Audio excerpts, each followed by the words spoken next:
Dans le Midwest américain, un vendeur de drogue en cavale est prêt à tout pour éviter d'être capturé. Sa course effrénée est nourrie par sa consommation de drogue et ponctuée de fusillades.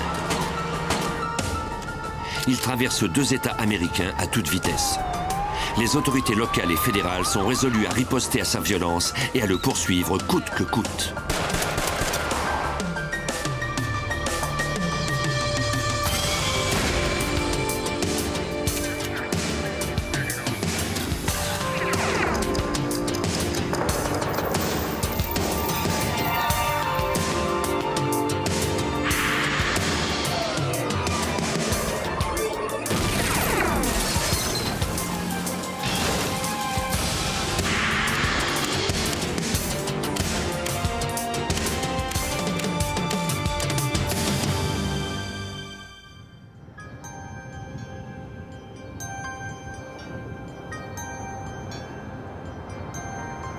Le 2 février 2000, sur les routes paisibles de Lincoln County au Nebraska, le policier Stan McKnight effectuait sa patrouille comme d'habitude quand il aperçut dans son rétroviseur un véhicule s'approcher rapidement.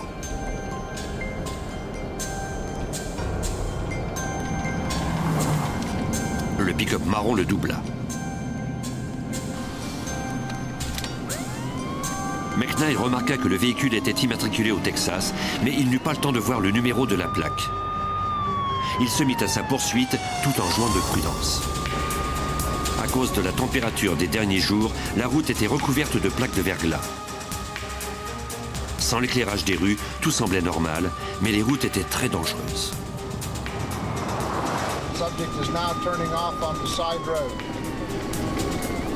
L'agent McKnight appela des renforts.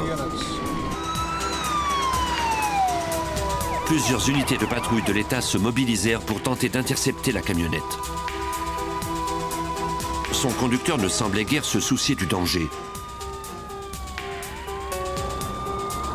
Comme il n'y avait pas d'autres voitures sur les routes et que, par conséquent, personne ne courait de risque, McKnight décida qu'il n'en valait pas la peine d'accélérer pour rattraper le pick-up. Le conducteur semblait bien connaître le secteur. Comme il prenait beaucoup de risques et conduisait plus vite que moi, il m'a rapidement semé. Le pick-up disparut dans la nuit. Une semaine plus tard, à 60 km de là, à North Platte, des policiers répondirent à l'appel d'un fermier. Celui-ci n'avait pas utilisé sa grange depuis plusieurs années et avait donc été surpris de constater que quelqu'un y était entré et avait laissé derrière lui un bien étrange atelier. Les policiers étaient déjà familiers avec l'ensemble des produits qu'ils y trouvèrent. Il s'agissait des ingrédients nécessaires à la fabrication de méthamphétamine, une drogue illégale. Ce puissant stimulant est communément appelé cristal ou speed.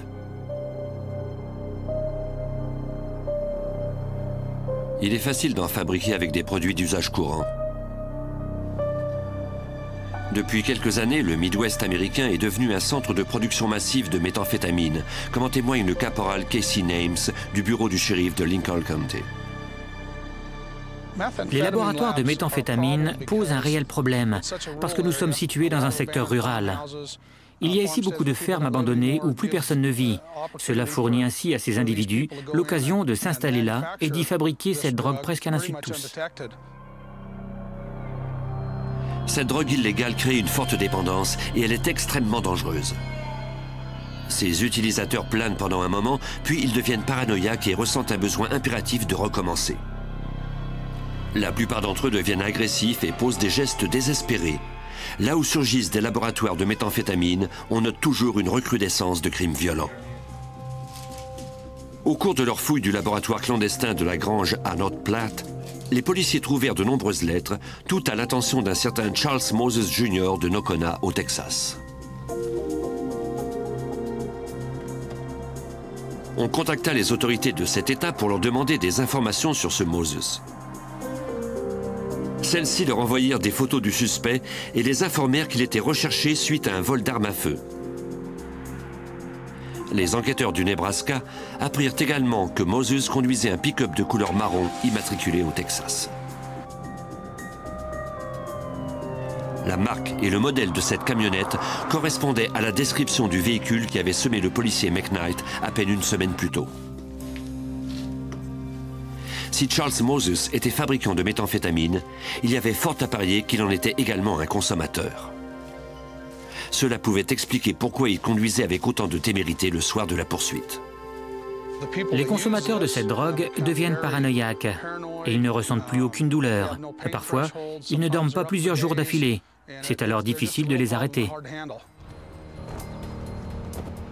Au cours de leur patrouille au sein de cette petite population, les policiers montrèrent la photo de Moses et demandèrent à tous s'ils avaient vu un inconnu qui lui ressemblait. Certains résidents déclarèrent l'avoir déjà vu.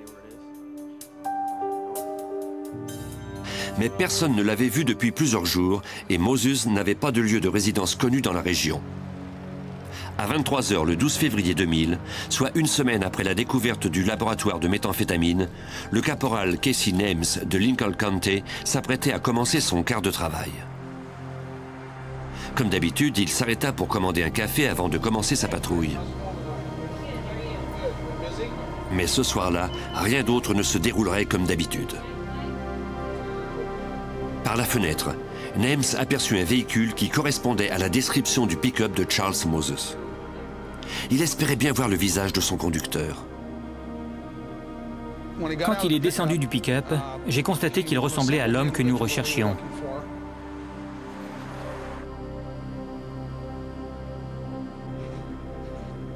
La camionnette était immatriculée au Texas. Names s'apprêtait à demander à l'homme des cartes d'identité, mais c'est ce dernier qui lui adressa d'abord la parole. Je me suis approché de lui et je lui ai demandé de s'identifier et de me dire où il allait et ce qu'il faisait. Je lui ai ensuite demandé de me montrer une carte d'identité et le nom inscrit sur le permis de conduire était Charles Moses.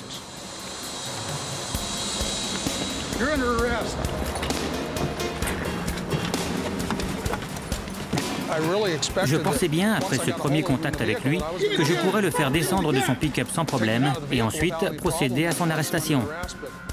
Mais c'était un homme d'une force impressionnante et je n'ai rien pu faire d'autre que de me battre pour tenter de l'empêcher de me braquer son arme au visage. Moses fit feu.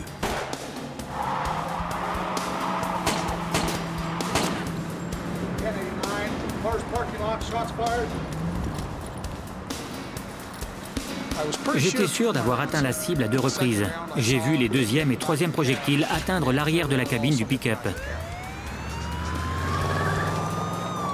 Names tenta de poursuivre Moses, mais le fugitif conduisait avec la témérité de quelqu'un qui a consommé des méthamphétamines et qui ne craint rien, et il le sema.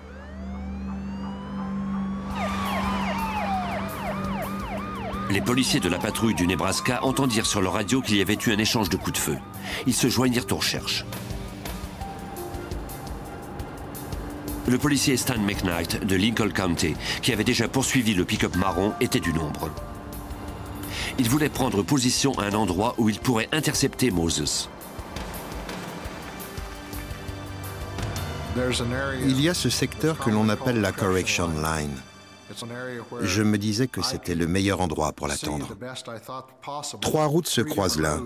Je me trouvais sur celle du centre. En plus, je pouvais voir à 3 km à la ronde. McKnight attendit dans l'obscurité, espérant avoir choisi le bon endroit. Au bout d'environ 10 ou 15 minutes d'attente, j'ai aperçu un véhicule à l'ouest qui se dirigeait droit vers l'intersection où je me trouvais. Dès que le véhicule est arrivé à ma hauteur, j'ai allumé mes phares et j'ai pu constater que c'était le véhicule que j'avais aperçu moins de 2 semaines plus tôt.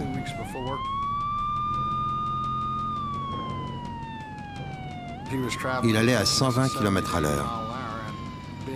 Comme il faisait nuit, je n'ai pas pu voir qui était au volant. Il s'est rapidement éloigné de moi.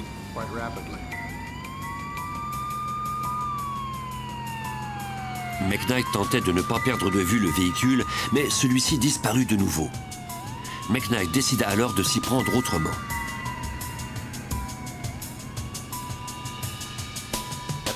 À ce moment-là, il avait pris beaucoup d'avance sur moi. Je devais ralentir aux allées de maisons et aux intersections. Je devais m'assurer qu'il n'avait pas quitté la route principale.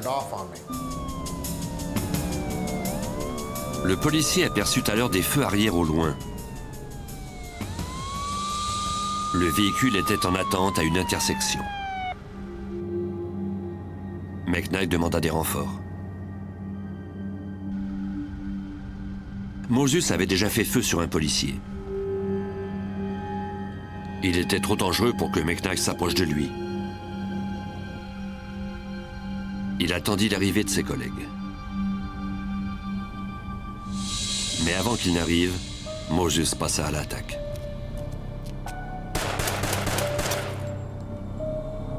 Un projectile atteignit Stan McKnight à la tête et un autre lui déchira la main.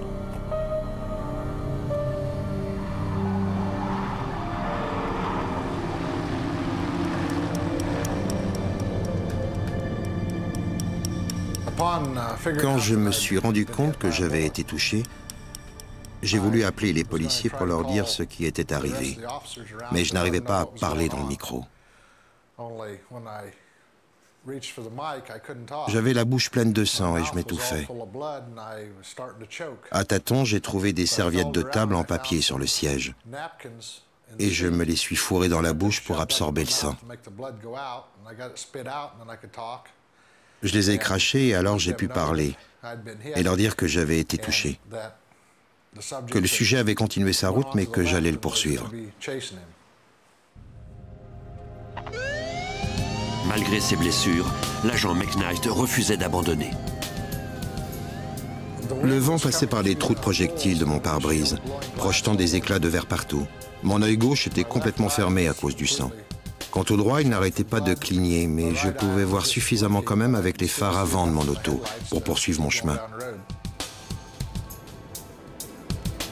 En se fiant aux coordonnées que McKnight avait envoyées par radio, plusieurs équipes de patrouilleurs du Nebraska se rendirent dans le secteur. Ils roulaient avec leurs phares éteints pour que Moses ne se doute pas de leur présence.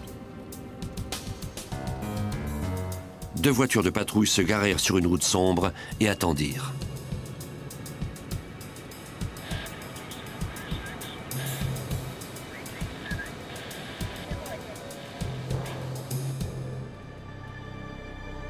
Quelques minutes plus tard, les policiers aperçurent les phares d'un véhicule. C'était Moses.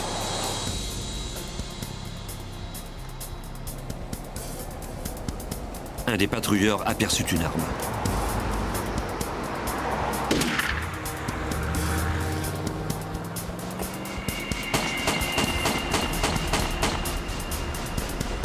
Après avoir vidé sa cartouche de munitions sur Moses, le patrouilleur se rendit compte qu'un projectile avait traversé son gilet pare-balles.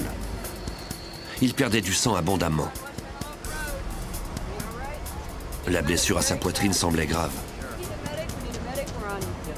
Son collègue appela l'hôpital situé à plusieurs dizaines de kilomètres de là pour qu'on envoie une ambulance.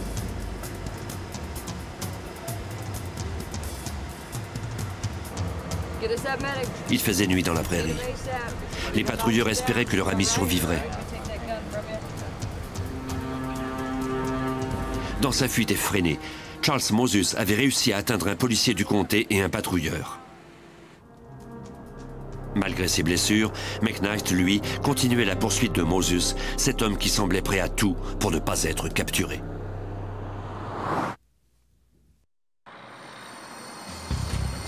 En février 2000, les autorités du Nebraska étaient aux prises avec Charles Moses, un fugitif du Texas qu'on soupçonnait d'avoir mis en œuvre un laboratoire de méthamphétamine.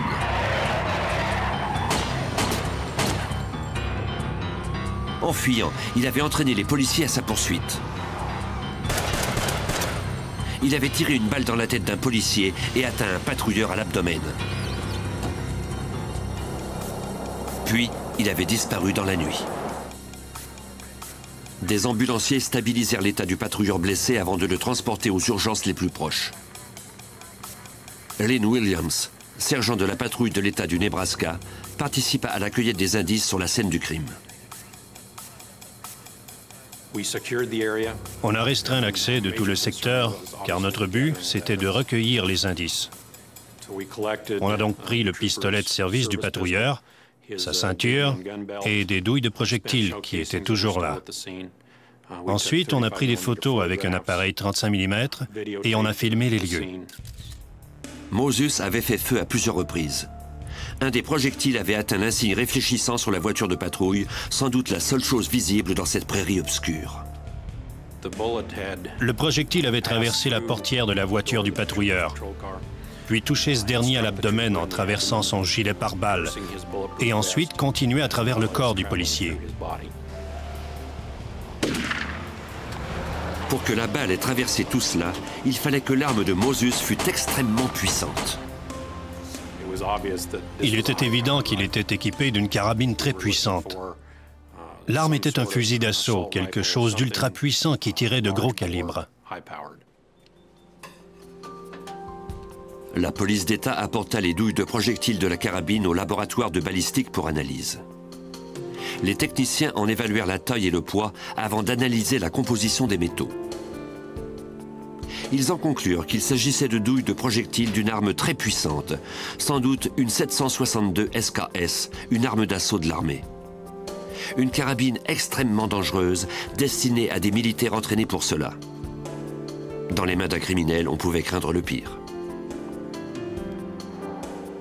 Après ces deux fusillades, le FBI se joignit à l'équipe pour capturer Moses. C'est l'agent spécial Ron Raywalt qui prit l'appel au bureau du FBI de North Platte, d'ordinaire plutôt tranquille. Dans ce secteur, nous enquêtons principalement sur des crimes de col blanc. Il est très rare qu'on nous appelle pour participer à l'enquête d'un crime violent.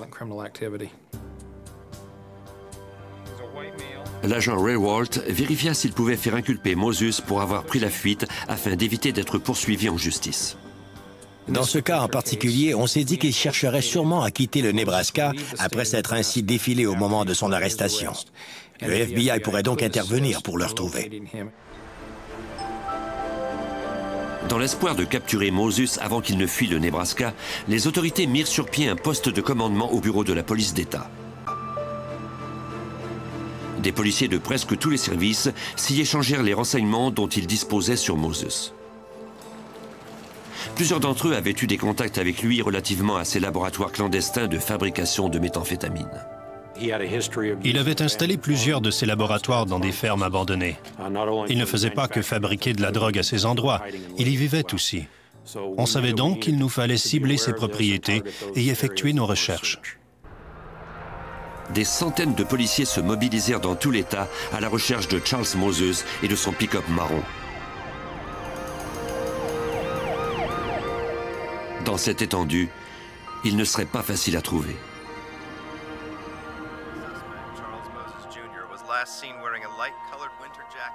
Les enquêteurs espéraient également que le public aiderait aux recherches.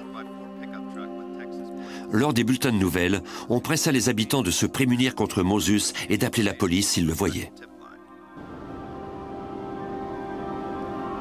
Dans la petite ville de Dickens, à 50 km de l'endroit où deux policiers avaient été touchés, un jeune fermier remarqua des traces de pneus qui menaient à un garage. D'ordinaire, la voiture de ses parents y était garée, mais pas cette fois-ci. Un pick-up marron avait pris la place de leur véhicule. Le fermier, qui avait reconnu la camionnette du suspect pour l'avoir vue aux nouvelles, appela la police. La patrouille du Nebraska confirma qu'il s'agissait bien de la camionnette de Charles Moses que les policiers avaient criblée de balles en ripostant au coup de feu du suspect. Le numéro de plaque était toujours sur le pick-up qui était enregistré au nom de Moses. On pouvait toujours y voir les trous des projectiles. C'était la preuve qu'on avait bien touché le véhicule. Les trous de ces projectiles étaient principalement à l'arrière de la cabine. De plus, la vitre arrière avait été fracassée. Certains projectiles s'étaient logés dans le tableau de bord et d'autres étaient sortis en transperçant le pare-brise.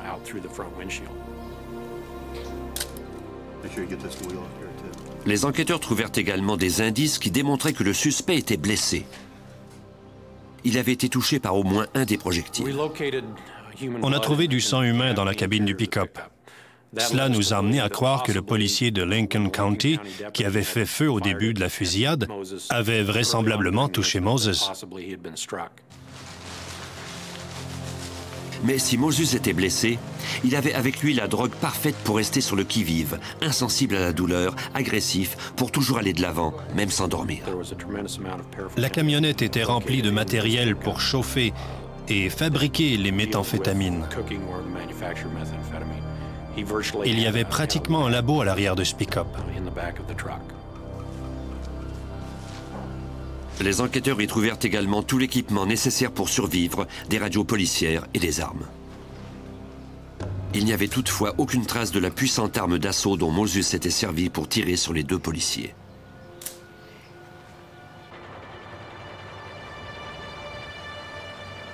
Une heure après qu'on eut trouvé le pick-up, à 100 km de là, à Ogallala, la patrouille du Nebraska répondit à l'appel d'un homme qui disait connaître Charles Moses.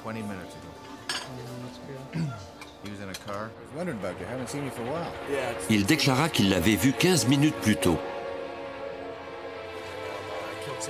Moses lui avait parlé à un relais routier. Il était à bord d'une voiture dont la description correspondait à celle qu'on avait volée à la ferme. Au cours de leur conversation, Moses avait entendu un bulletin de nouvelles à la radio qui donnait le signalement du véhicule qu'il conduisait. Visiblement nerveux, il était parti à toute vitesse. L'homme ajouta qu'il avait attendu une quinzaine de minutes avant d'appeler la police. Il avait peur du fugitif parce que celui-ci savait où vivait sa famille. Les enquêteurs craignaient que Moses ne change à nouveau de voiture pour semer la police à ses trousses. 2 heures plus tard, à 30 km plus au sud, un fermier remarqua des traces de pneus récentes devant une maison située sur la ferme de sa famille. Cette maison avait été fermée car plus personne n'y vivait. Il appela les membres de sa famille pour leur demander s'ils y étaient venus. Ceux-ci lui répondirent que non, mais ils lui parlèrent ensuite des mises en garde de la police à propos d'un dangereux fugitif qui rôdait dans le secteur. Ils lui conseillèrent de quitter les lieux sur le champ. Le parent du fermier qui était au téléphone l'entendit alors s'adresser à quelqu'un d'autre.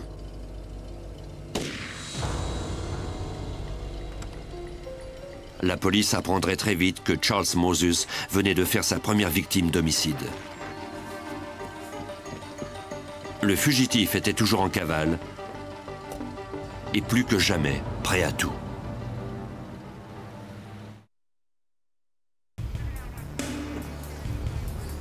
Le 14 février 2000, 36 heures après que le fugitif Charles Moses eut gravement blessé 2 policiers du Nebraska, une enquête pour homicide fut ouverte à Paxton. La victime, un fermier, avait été tuée alors qu'elle parlait à un membre de sa famille sur son téléphone portable.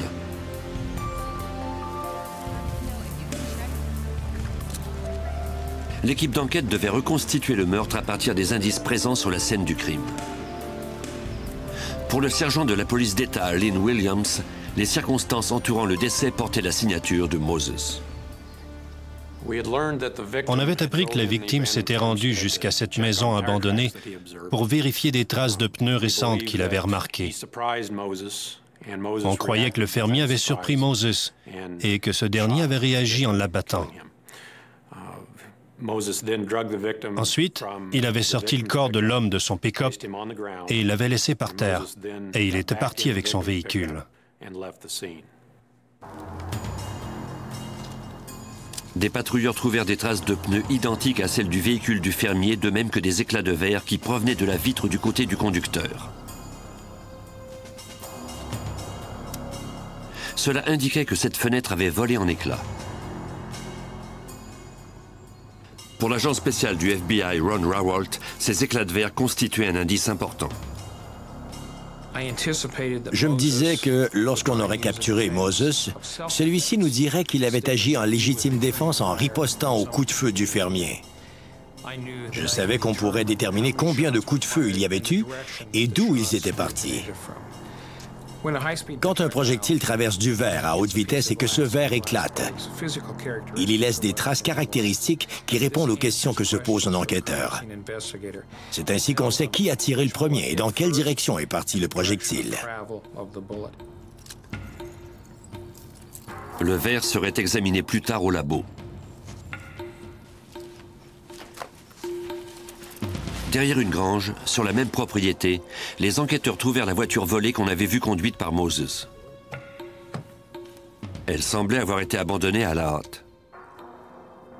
Sur le siège arrière, les policiers trouvèrent des produits chimiques, des couteaux, de même que plusieurs armes à feu.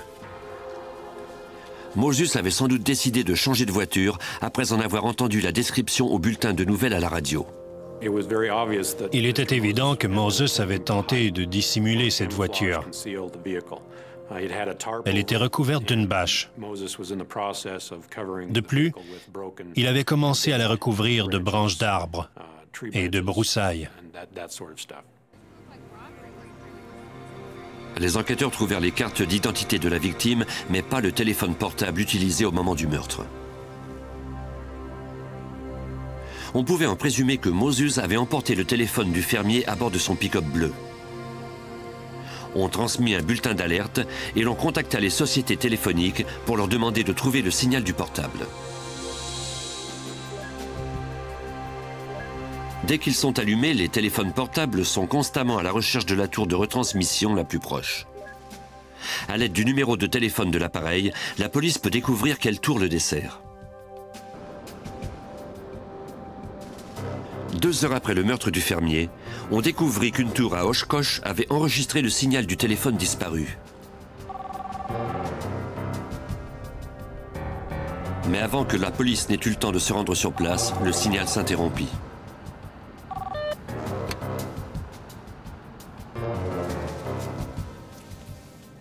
Les experts du FBI analysèrent les fragments de verre trouvés sur la ferme. J'ai pu déterminer qu'un seul projectile avait été tiré, qu'il provenait de l'extérieur de la camionnette et l'avait traversée. Mon examen m'a permis d'affirmer qu'il n'y avait pas eu d'autres coups de feu. Ce n'était donc pas de la légitime défense, mais bien un homicide.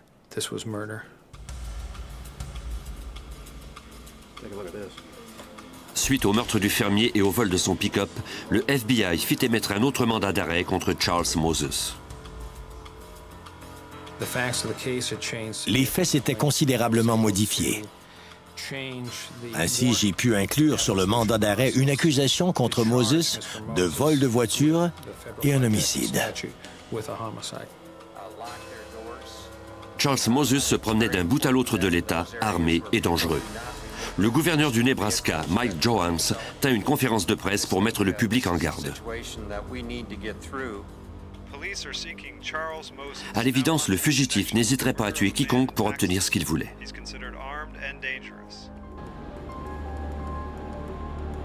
Plus tard, à 130 km de là, près de la limite du Wyoming, une femme âgée passait tranquillement la soirée.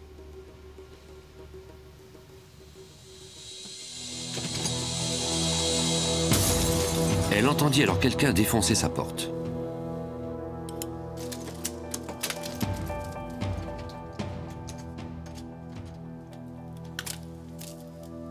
Elle entendit ensuite les pas d'un intrus dans la maison qui s'approchait de sa chambre. Comme il était trop tard pour s'échapper, elle se cacha du mieux qu'elle put.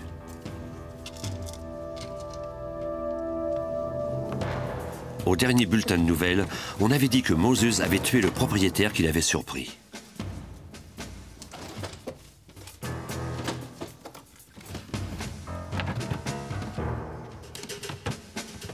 Il sembla chercher quelque chose, puis il quitta la maison.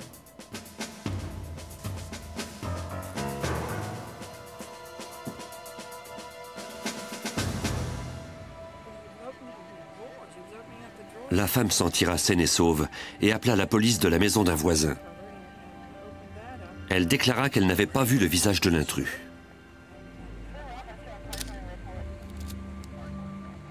Toutefois, les policiers du bureau du shérif de Scottsbluff trouvèrent des traces de pneus identiques à celles du pick-up volé.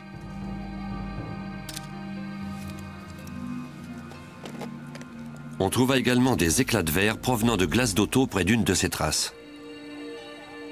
L'endroit où il se trouvait laissait croire qu'il provenait de la fenêtre du côté du conducteur. C'était par cette fenêtre que Moses avait vraisemblablement abattu le fermier.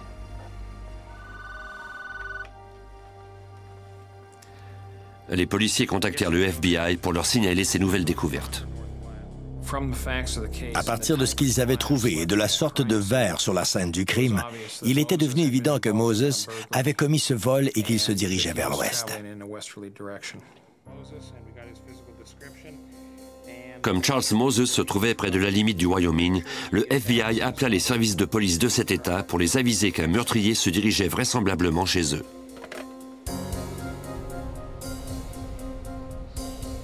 La petite ville de Lusk, au Wyoming, est située à 30 km de la limite du Nebraska.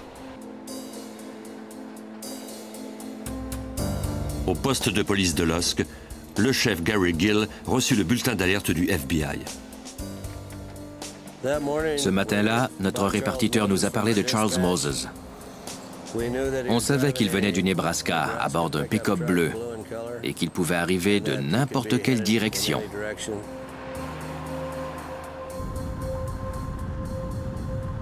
Les médias alertèrent la population à propos du fugitif. Vers 13 h, les mises en garde des médias portèrent fruit. Un camionneur a appelé notre service pour signaler qu'un pick-up semblable à celui que conduisait Charles Moses se trouvait dans la partie sud d'un stationnement dans un relais routier de Lusk. Le chef adjoint Dusty Chrisman répondit à l'appel, accompagné de Gary Gill.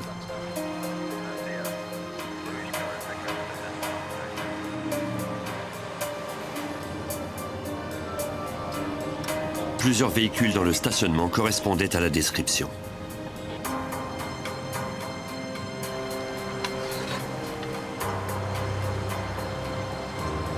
Mais les policiers savaient qu'à bord de l'un d'eux pouvait se trouver un meurtrier qui avait tenté de tuer 2 policiers. On examinait les plaques d'immatriculation quand on avait un pick-up bleu qui correspondait à la description.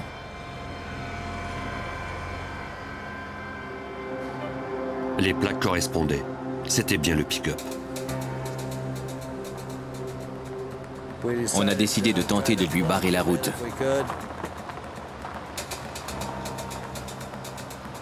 Les policiers arrivèrent de 2 directions opposées.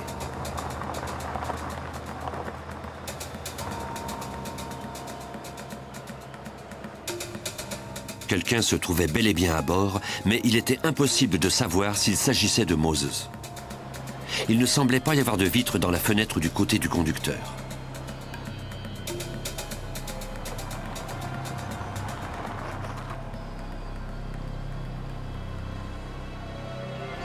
Si c'était Moses, celui-ci était peut-être finalement revenu de sa consommation effrénée de méthamphétamine.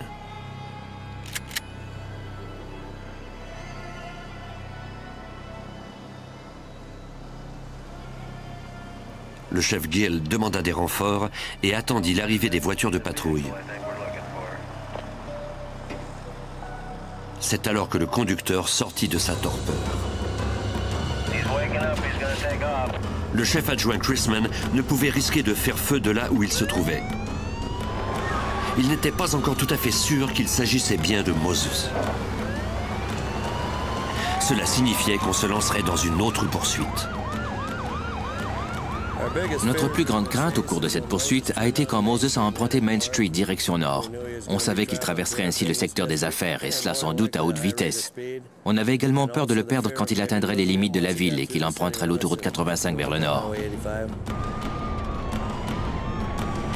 Quelques semaines après le début des poursuites pour capturer Charles Moses, les policiers le tenaient presque à nouveau.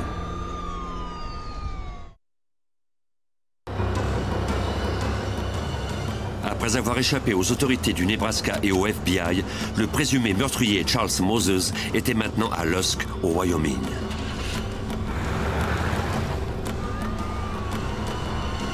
Les policiers de cette petite localité étaient à sa poursuite. Mais Moses avait une longueur d'avance sur eux et il semblait savoir où il allait. Moses nous a finalement semés en sortant de l'autoroute 85. Il a emprunté une route rurale en mauvais état. Nos voitures n'avaient que 2 roues motrices et n'étaient donc pas équipées pour le suivre. Il s'est rendu dans un ranch, a traversé un vieux barrage et il est enfin arrivé dans des pâturages après avoir défoncé quelques clôtures. On ne pouvait pas le suivre. Les autorités venaient de perdre le suspect de nouveau. La police de Lusk joignit alors ses efforts à ceux du bureau du shérif de Niobrara County. Le shérif Samuel Reed aida à planifier la mise sur pied d'une zone protégée de 15 km d'où Moses ne devait pouvoir s'échapper. Le secteur délimité était très vaste. Mais on a tout de même eu de la chance, car c'était situé au milieu de 3 autoroutes importantes. De plus, il y avait une route du comté qui passait en plein centre. Mais on ne devait rien précipiter.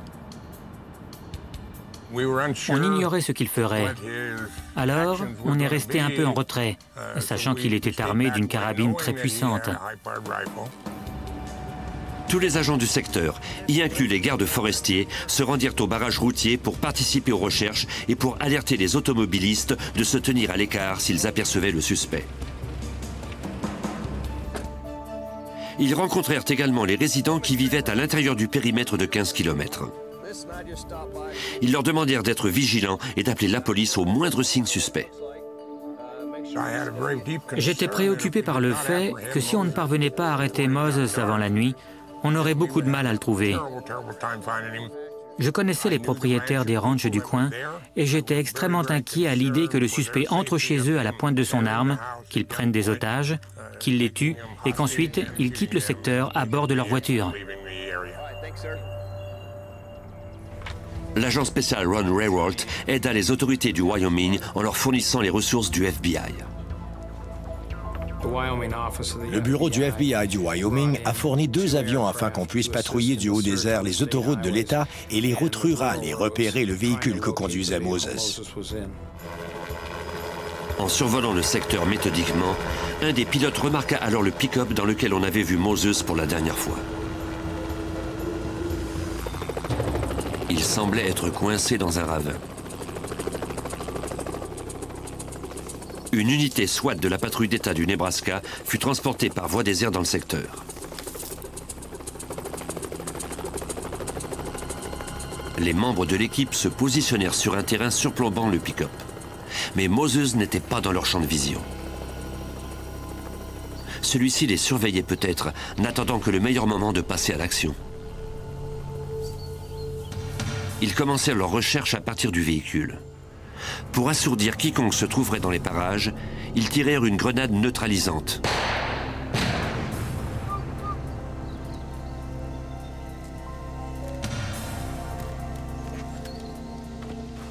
Le suspect n'était pas là.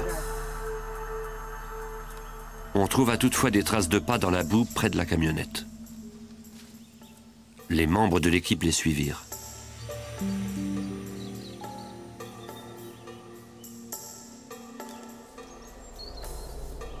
Mais sous le couvert des arbres, les traces cessaient abruptement. Il avait échappé aux patrouilles locales. Et il avait échappé à l'unité SWAT qu'on avait fait venir du Nebraska.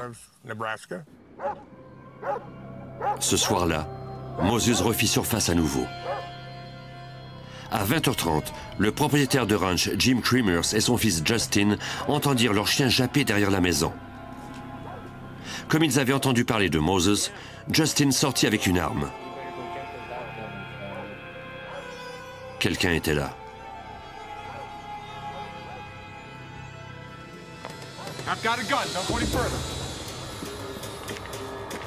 Un bref coup d'œil les persuada qu'il s'agissait bien de Moses. Le tireur devait absolument être arrêté. Justin Cremers se déplaça pour braquer son arme sur Moses par l'arrière. Son père mettait sa vie en jeu pour mettre un terme à la cavale du fugitif et à ses actes de violence. Je n'avais aucune arme sur moi. Moses, lui, avait une carabine et un pistolet de gros calibre dans les mains.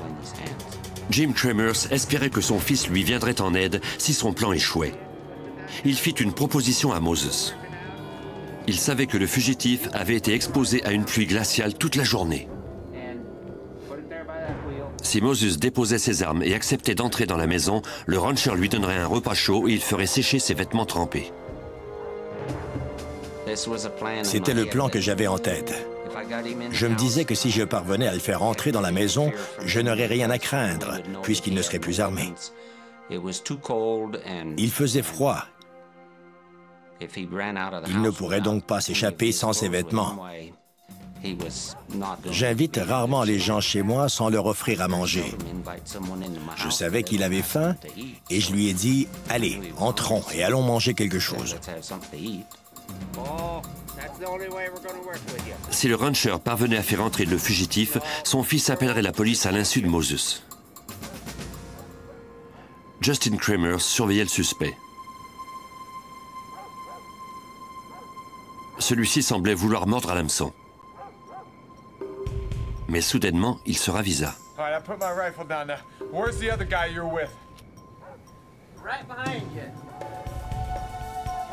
Jim Kramers espérait que Moses n'entraînerait pas son fils dans ses actes violents.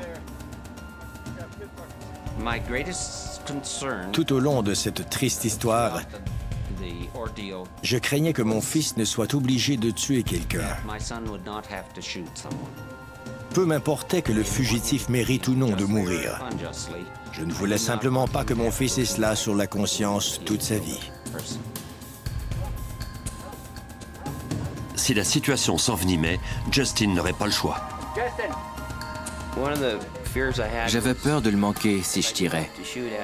Je n'avais qu'une seule chance, alors que lui, il en avait jusqu'à 6 avec son pistolet.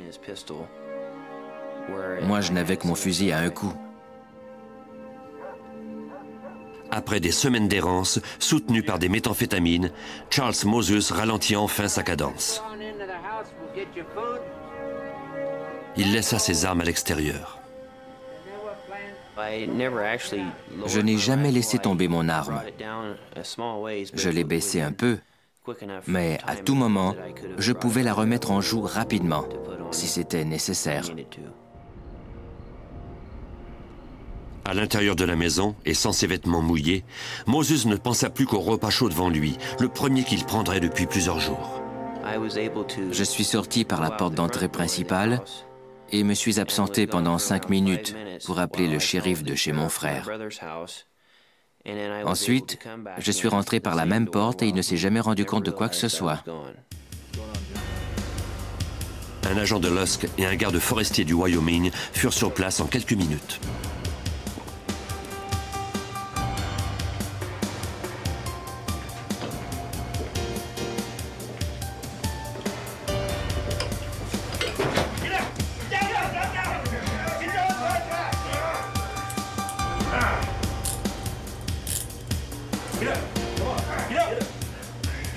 Grâce au plan des Kramers, le dangereux fugitif était sans défense. Après une poursuite effrénée s'échelonnant sur plusieurs centaines de kilomètres et ponctuée d'entrées par effraction, de vols de voitures, de fusillades, ainsi que d'un homicide, Charles Moses Jr. était enfin entre les mains de la police.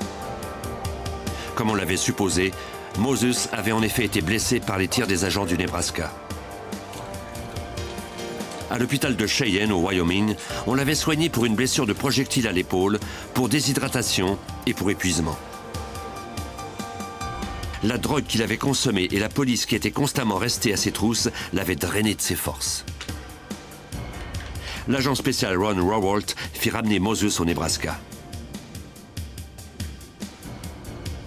Le matin suivant l'arrestation, en route pour Cheyenne, je suis allé chercher un lieutenant de la patrouille du Nebraska, de même que le policier Casey Nelms, l'homme qui avait tenté d'arrêter Moses, le premier.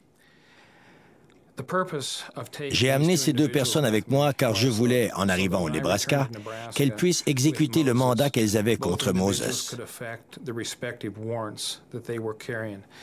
Le lieutenant de la patrouille a arrêté Moses pour avoir fait feu sur un patrouilleur de l'État et Casey Nelms a arrêté Moses pour avoir abattu le fermier, de même que pour s'être attaqué à 2 policiers de Lincoln County. Au début, Moses a voulu se défendre des accusations portées contre lui, mais au vu des preuves obtenues à partir des indices balistiques et judiciaires, il a accepté de conclure un marché pour s'éviter la peine de mort. Charles Moses a finalement plaidé coupable à 1 meurtre au second degré et à 2 chefs d'accusation d'assaut à main armée contre des policiers. Il a été condamné à 190 ans de prison. Actuellement, les drogues qui causent le plus de problèmes dans le Midwest américain sont les méthamphétamines. Mais les autorités policières sont résolues à combattre ce fléau, peu importe le prix.